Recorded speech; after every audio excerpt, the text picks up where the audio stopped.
Morning, everybody. This is Mr. Raider. It's Monday, March 23rd, 2020, the official start of remote learning for AP World History.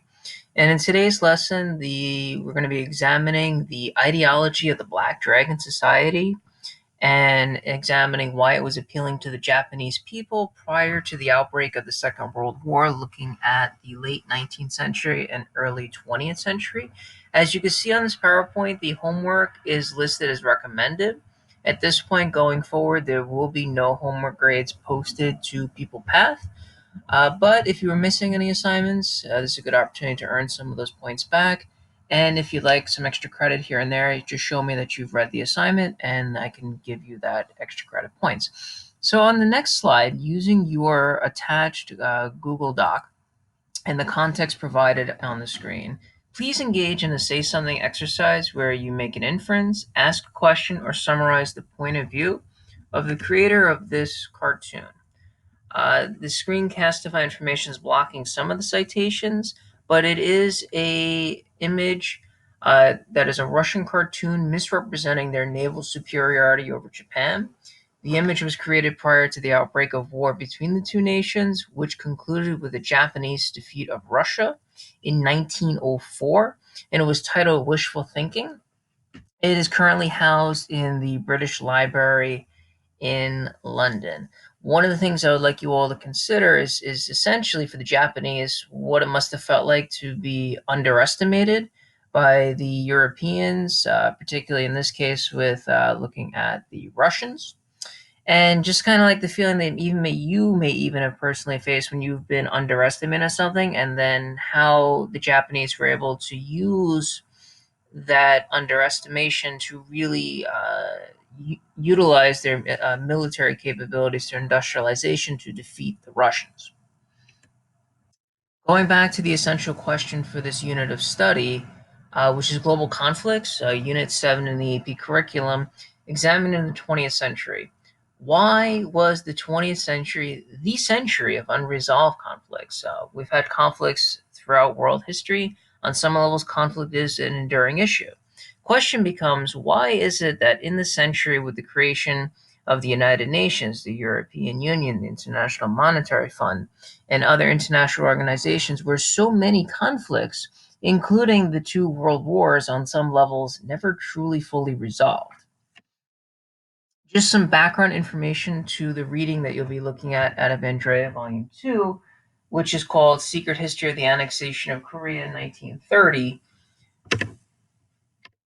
The Black Dragon Society was formed by former aristocrats that were samurais under the Tokugawa shogunate. They essentially wanted to promote war with Russia.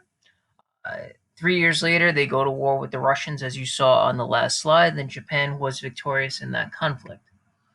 Uh, by the 1930s, extreme right wing nationalism results from resentment towards the West after the First World War.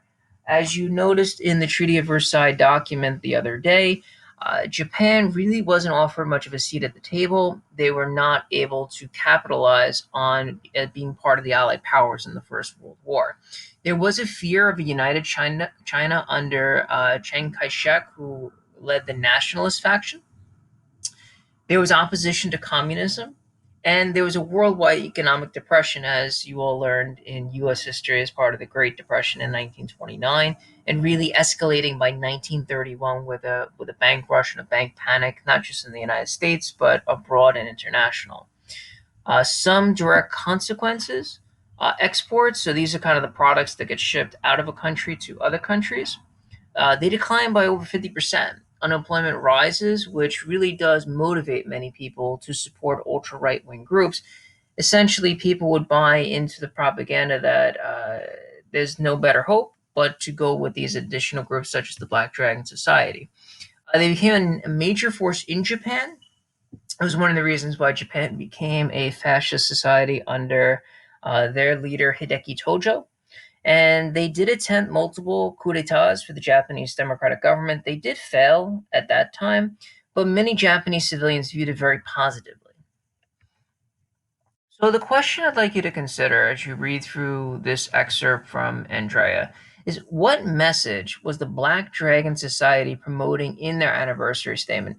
And considering that message, does it appeal to you in any kind of way? Why might it appeal to you? And trying to extrapolate from that, how would that message then appeal to people living in Japan under very challenging circumstances? So, what I'm going to ask you to do, either on loose leaf or in the Google document that's attached to this file, pause periodically, jot down key notes, insights, questions that you might have about the text.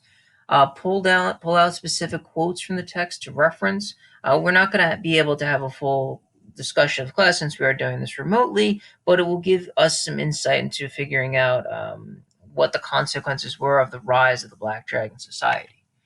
And this is the summary slide. So, according to the reading, how have the Black Dragons promoted conflict in East Asia? What was their perspective towards the West? Considering it in the legacy of imperialism, why do they have that opinion? What's their perspective towards the people of Japan? And lastly, why was this ideology or this belief so appealing to the Japanese people? So I'm going to open up the Google document that you all should have in front of you. And it's the same information. All the documents are here. Again, just want to kind of keep in mind that there is no homework officially going forward, but you may want to look at this document. It really does break it down, the origins of the rise of fascism in Japan. There is an associated document that goes along with it, along with a crash course video looking at World War II and resources. So in this one, it will look specifically at the Hirota Cabinet and the following policies on foreign and domestic policies in Japan. 1936, on the eve of their war with China. So again, as you're going through the document, you'll go through all the materials, add comments wherever it makes sense. As I put in the directions here, what I'm going to ask you to do to show me that you've understood what you're reading, I included a series of guiding questions that should help you to think about the text itself. And just for your own reference, the essential question of the unit. For the I'm going to still leave it as homework because that's what it technically has been in terms of the plan, but it's not going to be officially homework going forward. It's an assignment for you to do if you would like to earn extra credit. And this is the crash course video looking at World War II, a war for resources. I'll play it for 30 seconds so that you can hear it, and then we'll conclude for the day.